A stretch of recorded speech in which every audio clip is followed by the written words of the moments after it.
भाऊ, ह्या तुमच्या कर्जतील शेतामध्ये तुम्ही आलूचं पीक घेतलं आहे, त्यालाच बाजूला काही गुंठ्यामध्ये कांदाही घेतला.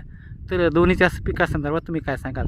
दुसरं आलू आणि कांदा शेतकऱ्याला दुबार पिकामध्ये समजा हां. आलू 10 गुंठ्यात घेतला, कमी खर्चात, अगदी कमी वेळेत, कमी कालावधीत चांगलं उत्पन्न आहे. कमी खर्चात देणारं कांद्याचं उत्पन्न म्हणजे हे बोनस म्हणता येईल किंवा आपलं FD केल्यावानी fix double deposit. Fix deposit. हां. म्हणजे ठरल्याप्रमाणे शेतकऱ्याला म्हणजे भाव कमी जादा म्हणाच नाही, कंपनी संग करार आहे, योग्य भाव आहे. कंपनीचे वेळोवेळी साहेब लोक येतात, वेळोवेळी मार्गदर्शनामुळे कांदा बियाणं ओके होतं आणि ते मधमाशी असल्यावर त्याच्यात कोणची अडचण येत नाही, काही नाही. त्याच्यामुळे कांदा बियाणं हे सगळ्यात चांगलं पीक आहे आणि त्याप्रमाणे आलू ही चांगलंच आहे.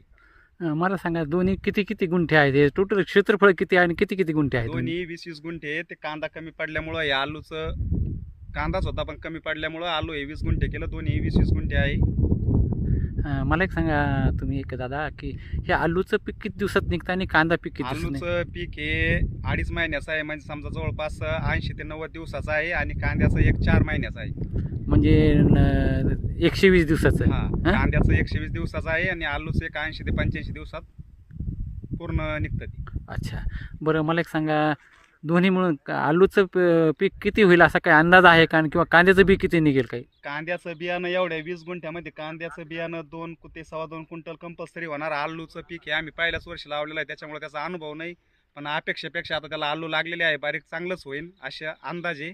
पण ते नवीन असल्यामुळे त्याचं काही किती होईल काय असं काही त्याचा सांगता अंदाज. येत नाही. तुमचं नाव काय दादा? कृष्णा भाऊसाहेब डोंगरे, कर्जत.